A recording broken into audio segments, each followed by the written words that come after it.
we call self-limiting beliefs hold you back more than anything else. And your self-limiting beliefs are not based on reality. That's why you have to constantly think, if I had no limitations, what goals would I set for myself? Set your goals.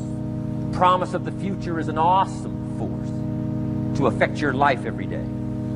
Without a future well designed, we take hesitant steps. And all you have to have is hesitant steps for 6 years. You'll be timid, driven into a corner, not boldly willing to go and take your portion, take your share. There's something tremendously powerful about learning how to derive pleasure from the effort process itself. That is, learning to enjoy the process of pursuing a goal for sake of that goal for yourself, rather than trying to pursue a goal simply to prove somebody else wrong. I'll just tell you right now that intrinsic motivation that is directly attached to the thing that you are doing en route to a goal, is the most powerful and sustainable source of motivation. Objectives and key results, or OKRs, are a simple goal-setting system. And they work for organizations, they work for teams, they even work for individuals. The objectives are what you want to have accomplished. The key results are how I'm going to get that done. Objectives, key results, what and how. But here's the truth. Many of us are setting goals wrong, and most of us are not setting goals at all.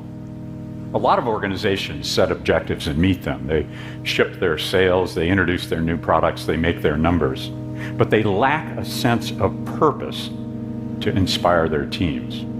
So how do you set these goals the right way? First, you must answer the question, why? Why?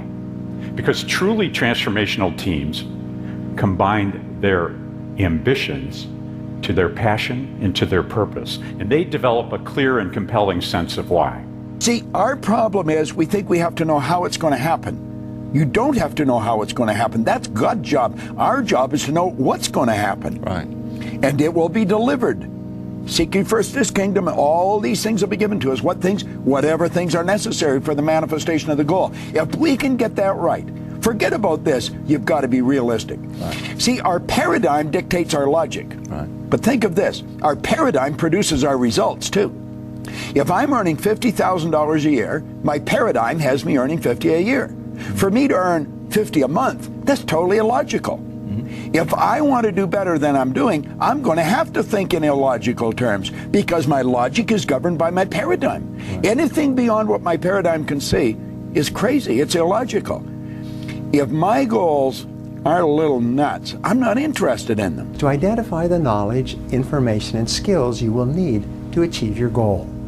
Remember, to achieve a goal that you've never achieved before, you're going to have to learn things and do things you've never done before. You cannot achieve anything more than you're achieving today with the same level of knowledge and skill that you have today. If you could, you'd already have done it. So identify the skills that you'll have to develop to be in the top 10% of your field. Identify the most important skill and then identify the number one skill. Now here's a great discovery.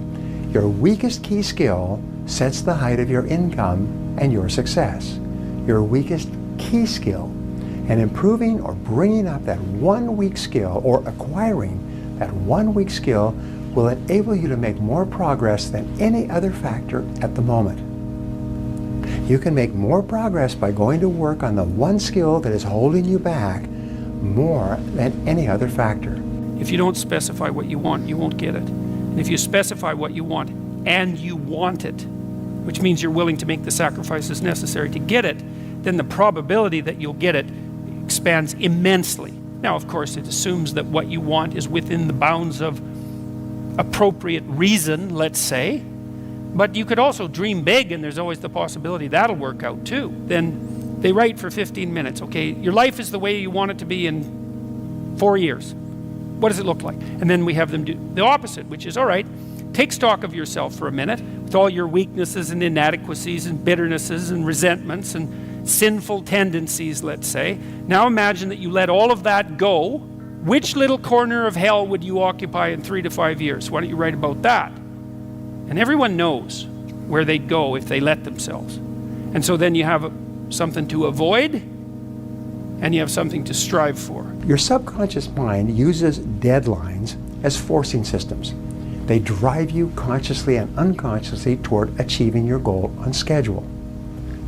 Anais Nin once said that your subconscious can work against you because when you set a big goal, you're disrupting your subconscious. So your subconscious mind will tell you that it's not possible and will attempt to sabotage you. And you know the way your subconscious mind sabotages you? It tells you, you can't achieve this goal. You don't need to write it down. It's okay as long as you know what it is. Because of the fear of failure, what you do is you don't write the goal down, and that way you can't fail.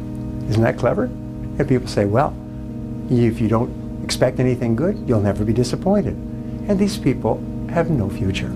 You write it down as if by writing it down, it was guaranteed to you.